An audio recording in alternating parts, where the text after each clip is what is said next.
In the year 1564, in a small market town called Stratford-upon-Avon, a boy named William was born.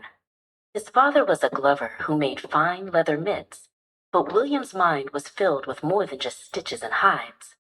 He spent his days exploring the green English countryside and his nights listening to the rhythm of the wind. Little did anyone know that this boy would one day grow up to be the greatest playwright the world had ever known. By the age of 18, William's life was moving fast. He married a woman named Anne Hathaway, and soon they had a bustling home with 3 children, Susanna and twins named Hamnet and Judith. Though he loved his family, the call of the stage was growing louder. In the late 1580s, William made a bold choice. He left the quiet life of Stratford behind and set off on the long road to London, a city teeming with noise, mud, and magic. London was a dizzying place for a newcomer. The streets were crowded, and the air smelled of wood smoke and the Thames River. William began his theatrical career as an actor, performing in plays written by others. But soon, he realized he had stories of his own to tell. He joined a group called the Lord Chamberlain's Men, where he worked closely with a talented lead actor named Richard. Together, they realized that the stage was a place where kings could fall and beggars could become heroes. Writing in the 16th century was hard work. William wrote by the light of a single candle, using a sharpened goose feather called a quill. He didn't just write a few stories. Over his lifetime, he penned 37 plays and over 150 poems called sonnets. He wrote comedies that made people roar with laughter, histories about the great kings of England, and tragedies that left the audience in tears. He was becoming the star of the London theater scene. In 1599, William and his friends did something daring.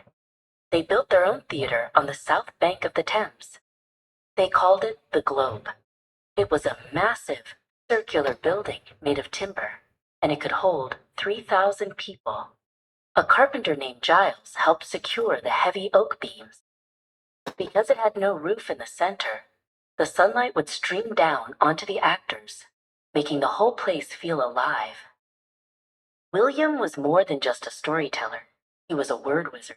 In his time, the English language was still changing, and if William couldn't find the right word, he simply made one up. He is credited with inventing over 1,700 words that we still use today, including eyeball, lonely, swagger, and skim milk.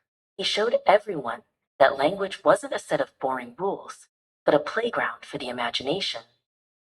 Tragedy struck the world of theater often. When the bubonic plague spread through London, the theaters were forced to close to keep people safe. During these quiet times, William didn't stop. He turned his attention to poetry. He wrote beautiful sonnets about love and time, proving that even when the stage was dark, the heart of a writer never stopped beating. He waited patiently for the day the curtains would rise again. Some of William's most famous plays were performed for Queen Elizabeth I and later King James I. Crowds flocked to see Romeo and Juliet, a story of star-crossed lovers, and Hamlet, a tale of a prince seeking the truth. Because women were not allowed to act on stage back then, young men had to play all the female roles. A boy actor named Robin would wear elaborate dresses and wigs to play the part of a queen or a heroine.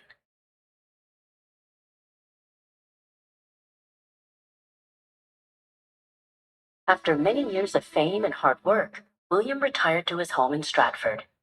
He had become a wealthy man and bought the second largest house in town. He spent his final years with his daughter, Susanna, sharing stories of his adventures in the city.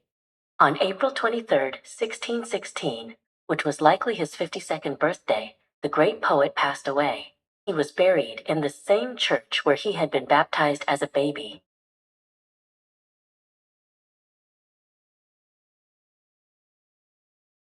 Seven years after he died, 2 of William's closest friends, John and Henry, gathered all his plays into one giant book called The First Folio.